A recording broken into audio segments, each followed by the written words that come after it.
महाभारत के प्रेमियों, मैं राम सागर शास्त्री आप लोगों के समक्ष रखने जा रहा हूं एक प्रसंग, अर्जुन के 4 विवाह। देखिए, लाक्षागृह के सुरंग मार्ग से निकलकर 5 पांडव एक जंगल में पहुंचे, जहां भीम ने हिडम्ब राक्षस को मारकर उसकी बहन हिडम्बनी से विवाह कर लिया, जिससे घटोत्कच नामक पुत्र का जन्म हुआ, जिसे अपने साथ लेकर हिडम्बनी चली गई। जिस जंगल में पांडव निवास करते थे, उसी जंगल में एक दिन व्यास जी आ गए। कुंती 5 पुत्रों सहित कुंती ने उन्हें प्रणाम किया। व्यास जी ने आशीर्वाद देकर कहा, कुंती, जीवन में चारों पन एक जैसे व्यतीत नहीं होते हैं। किसी दिन तुम्हारे पुत्र ही राजा बनेंगे।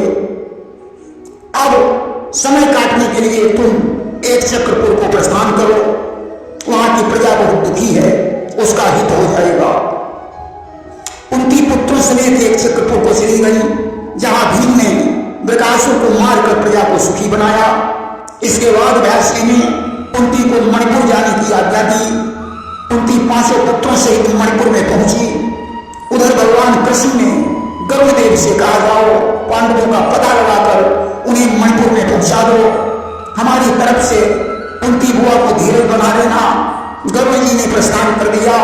पांडवों को मणिपुर में देखकर वे वापस लौट आए और कृष्ण को बता दिया कि पांडव मणिपुर में ही निवास कर रहे हैं। एक दिन की बात है, अर्जुन प्रातः काल सरोवर में स्नान करने गए।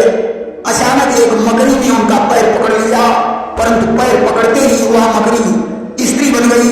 अब तो यह दृश्य देखकर अर्जुन आश्चर्य में डूब गए। स्त्री ने कहा, मैं चित्रकेतु गंधर्व की पुत्री हूं, मेरा नाम चित्रांगदा है। एक बार संगीत प्रतियोगिता में ताल भंग होने के कारण हमारे पिता ने ग्राह होने का साथ दे दिया था और कहा था कि जब तुम अर्जुन का पैर पकड़ेगी तो तुझे श्राप से मुक्ति मिल जाएगी।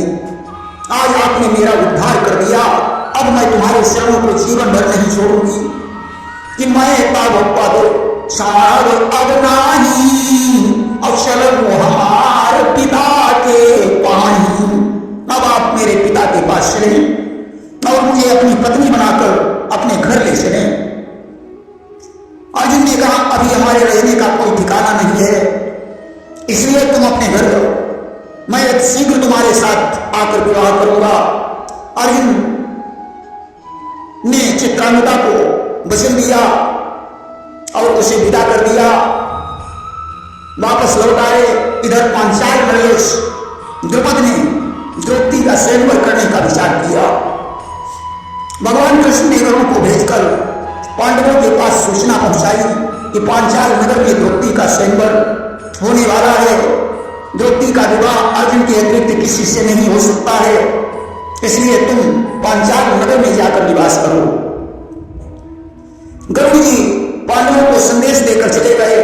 पांडवों ने तपस्वी बाना बनाया और पांचाल नगर में जाकर निवास करने लगे।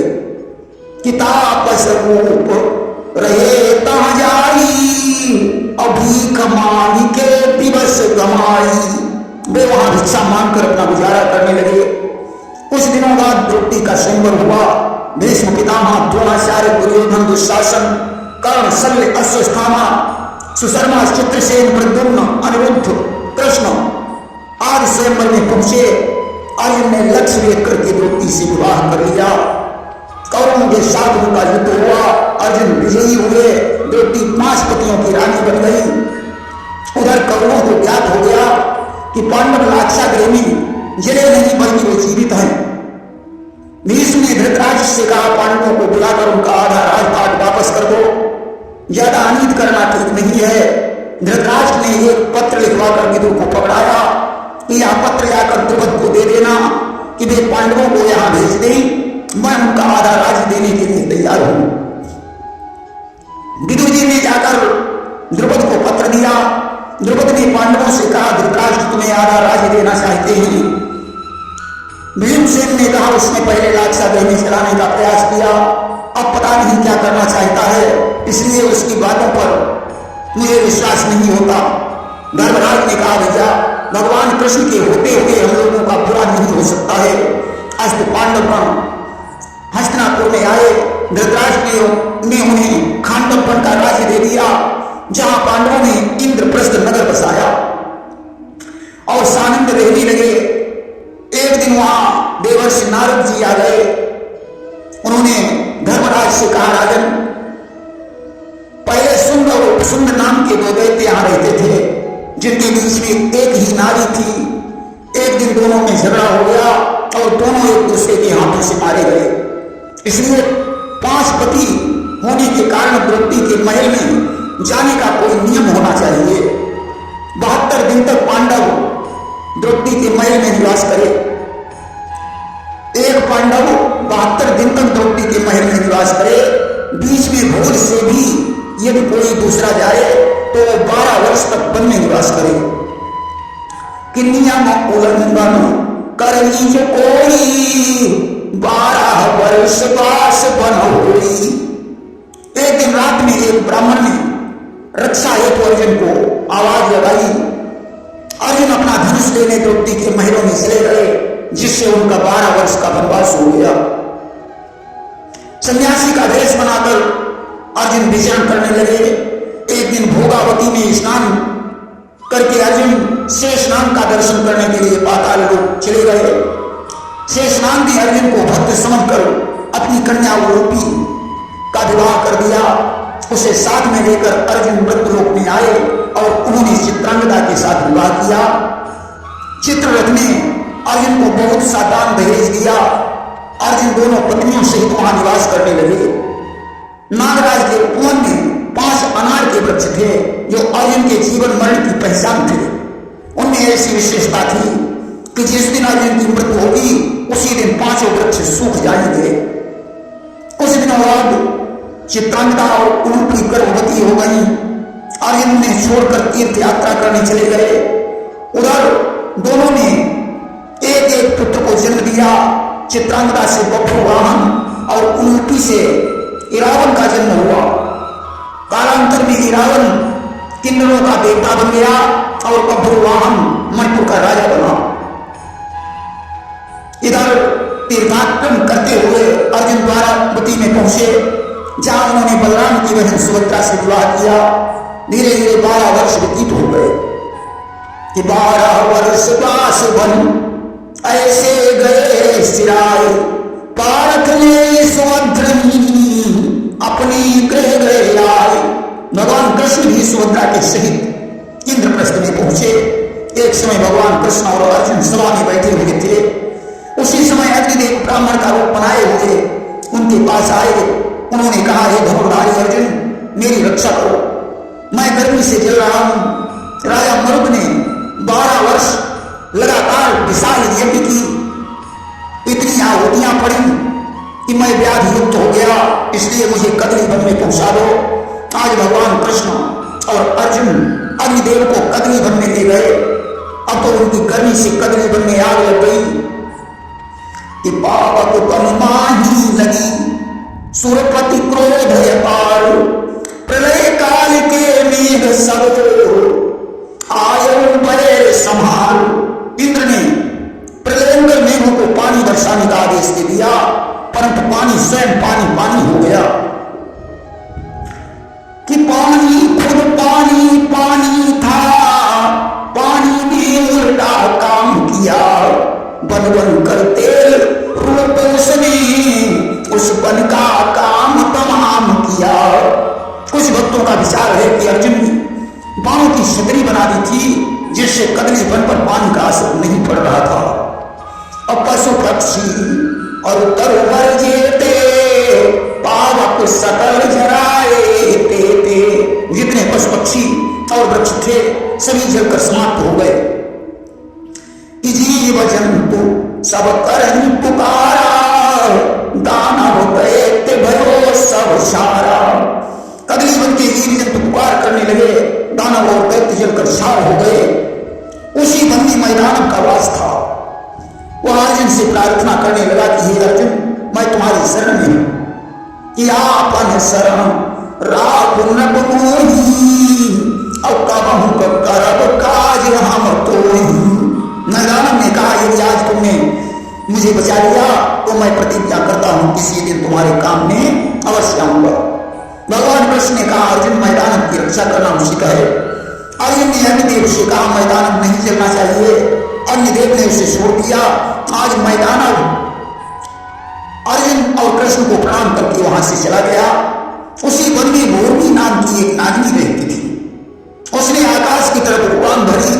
अर्जुन ने उसके पंख काट दिए। वो आगे अग्नि में जलकर समाप्त हो गई। कि पारथ देखी बाण परिहारा और पंख काटी पावक मुहुदारा। अस्तु प्रतिशोध की भावना से उस नागिनी का पुत्र अश्वसेन कर्ण के पास पहुंचकर उसके तर्कस में चुप सर बनकर रहने लगा। अग्निदेव को भोजन और शांति प्राप्त हुई। उन्होंने आज प्रसन्न होकर श्वेत भोगों से युक्त अर्जुन को दिव्य रथ प्रदान किया।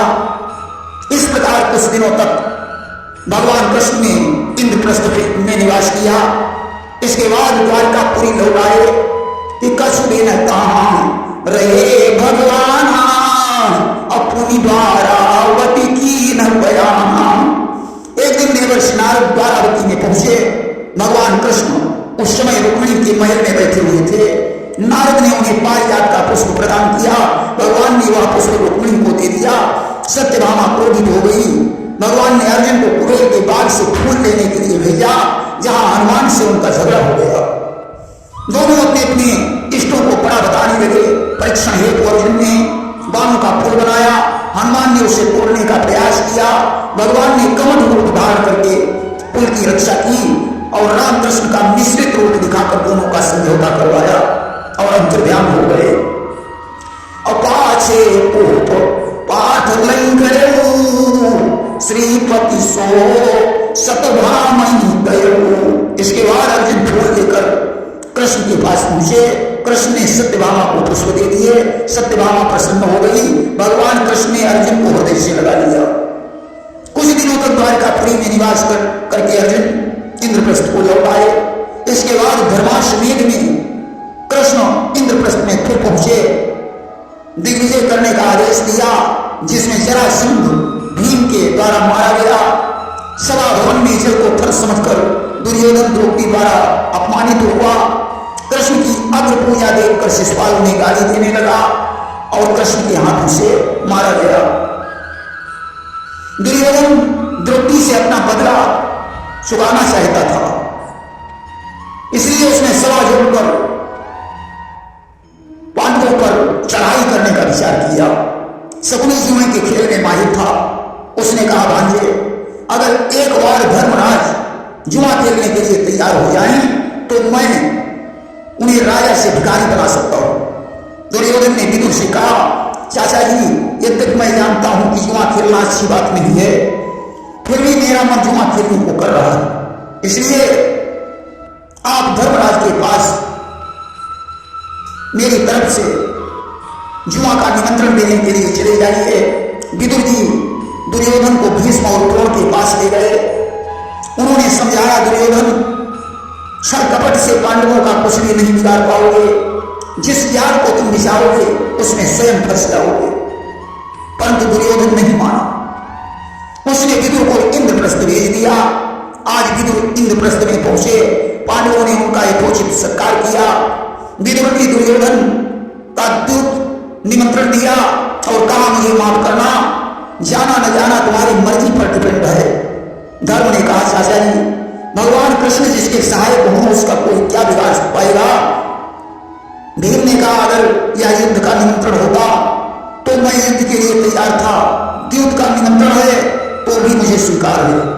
अस्तु शत्रुघ्न सेना से आकर पांचों पांडव तैयार हो गए। कुंती और द्रौपदी को पालकी में बैठाकर आगे भिजवा दिया। ब्राह्मणों और भाइयों के सहित धर्मराज हस्तिनापुर में पहुंचे। दुर्योधन उनकी अगवानी करने आया। पांडवों ने बाग में डेरा लगाया। रनिवास में कुंती, गांधारी, भानुमति और द्रौपदी का मिलन हुआ। द्रौपदी भानुमति के पास ठहर गई। संजय ने जाकर धर्मराज को संदेश दिया कि प्रातः काल द्यूत सभा का श्री गणेश होगा। धर्मराज ने कहा, मैं दुर्योधन से मिलने के बाद आऊंगा। प्रातः काल धर्मराज भीष्म, पितामह, द्रोणाचार्य आदि से मिले। उन्होंने आशीर्वाद दिया और कहा, बेटा ये हठी दुर्योधन तुम्हें सर्वक से जीतना चाहता है। धर्मराज ने कहा आप लोगों का आशीर्वाद बना रहे, भले ही मेरा धन चला जाए परंतु धर्म पर आंच नहीं जानी चाहिए। गांधारी और धृतराष्ट्र से भी उन्होंने आशीर्वाद प्राप्त किया। धीरे धीरे कार्तिक कृष्ण चतुर्दशी की रात आ गई। अब तो हर गली कूचे में द्यूत क्रीड़ा होने लगी। धर्मराज युधिष्ठिर द्यूत सभा में पहुंचे। शकुनी उनके मुकाबले में बैठ गया। इतना ही नहीं, ज्योतिषियों ने धर्मराज को मना किया, राजन ग्रह दिशा ठीक नहीं है। द्रोणाचार्य ने भी इशारा किया यहां से चले जाओ, परंतु धर्मराज पर भगनी का भूत सवार था। यहां तक कि उन्होंने राजपाट हराकर भाइयों सहित स्वयं को भी दांव पर लगा दिया। आखिर में द्रौपदी को भी हार गए। दुर्योधन ने द्रौपदी को बुलवाकर दुशासन के द्वारा उसका शीर हरण करवाया। भगवान कृष्ण ने उसके शीर को अच्छे कर दिया। दुर्योधन खींचते खींचते थक गया, परंतु चीर नहीं घटा। लीला नंद कुमारा तो खींचत चीर दुशासन हारा। तब तक विदुर जी ने जाकर धृतराष्ट्र और गांधारी को बताया। वे सभा में पहुंचे। दुशासन चीर छोड़कर भाग गया। धृतराष्ट्र और गांधारी ने द्रौपदी से क्षमा मांगी और घर में चलने को कहा। द्रौपदी ने इनकार कर दिया। पांडव विदुर के घर में निवास करने लगे। दुर्योधन को फिर भी चैन नहीं मिला। उसने शौल को भेजकर दोबारा जुआ खेलने के लिए प्रेरित करवाया। शौल ने जाकर धर्मराज से कहा अभी तक तुमने धन से जुआ खेला, आज अपनी बात से जुआ खेलो। दुर्योधन से कहना अगर मैं जीत जाऊं तो मेरा राजपाट वापस कर देना, अगर हार जाऊं तो 12 वर्ष का वनवास दे देना। धर्मराज की बात समझ में आ गई। आज दुर्योधन के पास पहुंचे। उन्होंने कहा दुर्योधन चौपड़ मंगवाओ, मैं फिर से जुआ खेलना चाहता हूं। दुर्योधन बोला अब तुम्हारे पास बचा ही क्या है जो दांव पर लगाओगे। धर्मराज ने कहा मैं आज अपनी बात से चौपड़ खेलूंगा, अगर मैं जीत जाऊं तो मेरा राजपाट वापस कर देना, हार जाऊं तो 12 वर्ष का वनवास दे देना। दुर्योधन ने कहा 12 वर्ष नहीं, 12 वर्ष का वनवास और 1 वर्ष का अज्ञातवास भोगना पड़ेगा। दुर्योधन बोला यही नहीं और भी दंड भरना होगा, 13वें वर्ष कहीं जाकर फिर गुप्तवास करना होगा। इसमें भी एक शर्त है, अगर पहचान लिए गए तो फिर 12 वर्ष का वनवास और 1 वर्ष का अज्ञातवास हो जाएगा। धर्मराज ने स्वीकार कर लिया। शकुनी ने पासा फेंका, बेचारे हार गए कि एक बार पर खत्म था हार जीत का काम, पासा पड़ते ही हुआ वह फैसला तमाम। अब तो कौरव मंडल तालियां पीटकर धर्मराज की हंसी करने लगा। धर्मराज ने कहा दोस्तों याद रखो 13 वर्षों के बाद तुम सबसे गिन गिन कर बदला चुकाऊंगा। धर्मराज ने शल्य को, भीम ने दुर्योधन को और दुशासन को, सहदेव ने शकुनी को मारने की प्रतिज्ञा की, नकुल ने कर्ण वंश को समाप्त करने की प्रतिज्ञा की, अर्जुन ने कर्ण को मारने की प्रतिज्ञा की, द्रौपदी ने दुशासन के लहू से केश बांधने की प्रतिज्ञा की और जंगल की तरफ प्रस्थान कर दिया। प्रेम से बोले वृंदावन बिहारी लाल की जय।